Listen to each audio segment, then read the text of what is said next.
Ah, que j'ai le cœur serré. Je ne sais ce qui se mêle à l'embarras où je me trouve. Toute cette aventure-ci m'afflige. Je me défie de tous les visages. Je ne suis contente de personne. Je ne le suis pas de moi-même. Ah, je te cherchais, Lisette. Ce n'était pas la peine de me trouver, car je te fuis, moi.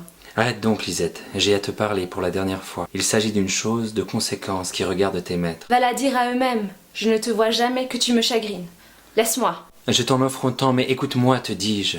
Tu vas voir les choses bien changer de face par ce que je vais te dire. Eh bien, parle donc, je t'écoute, puisqu'il est arrêté que ma complaisance pour toi sera éternelle. Tu me promets le secret? Je n'ai jamais trahi personne. Tu ne dois la confidence que je vais te faire qu'à l'estime que j'ai pour toi. Je le crois, mais tâche de m'estimer sans me le dire, car cela sent le prétexte. Tu te trompes, Lisette. Tu m'as promis le secret, achevons. Tu m'as vu dans de grands mouvements, je n'ai pu me défendre de t'aimer. Nous y voilà, je me défendrai bien de t'entendre, moi. Adieu. Reste, ce n'est plus Bourguignon qui te parle. Et qui es-tu donc? Ah, Lisette, c'est ici où tu vas juger des peines qu'a dû ressentir mon cœur. Ce n'est pas à ton cœur à qui je parle, c'est à toi. Personne ne vient-il?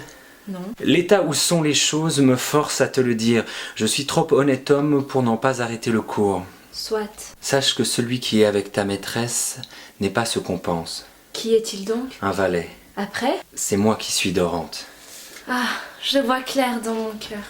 Je voulais sous cet habit pénétrer un peu ce que c'était que ta maîtresse avant que de ne l'épouser. Mon père en partant me permit ce que je fais, et l'événement m'en paraît un songe. Je hais la maîtresse dont je devais être l'époux, et j'aime la suivante qui ne devait trouver en moi qu'un nouveau maître. Que faut-il que je fasse à présent? Je rougis pour elle de le dire, mais ta maîtresse a si peu de goût qu'elle était prise de mon valet au point qu'elle l'épouserait si on le laissait faire. Quel parti prendre? Cachons-lui qui je suis. Votre situation est neuve, assurément. Mais, monsieur, je vous fais d'abord mes excuses de tout ce que mes discours ont pu avoir d'irrégulier dans nos entretiens. Tais-toi, Lisette. Tes excuses me chagrinent. Elles me rappellent la distance qui nous sépare et ne me la rendent que plus douloureuse. Votre penchant pour moi est-il si sérieux? M'aimez-vous jusque-là? Au point de renoncer à tout engagement, puisqu'il ne m'est pas permis d'unir mon sort au tien. Et dans cet état, la seule douceur que je pouvais goûter, c'était de croire que tu ne me haïssais pas. Un cœur qui m'a choisi dans la condition où je suis est assurément bien digne qu'on l'accepte, et je le paierais volontiers du mien, si je ne craignais pas de le jeter dans un engagement qui lui ferait tort. N'as-tu pas assez de charme, Lisette? Y ajoutes-tu encore la noblesse avec laquelle tu me parles? J'entends quelqu'un. Patientez sur l'article de votre valet. Les choses n'iront pas si vite. Nous nous reverrons et nous chercherons les moyens pour vous tirer d'affaire. Je suivrai tes conseils.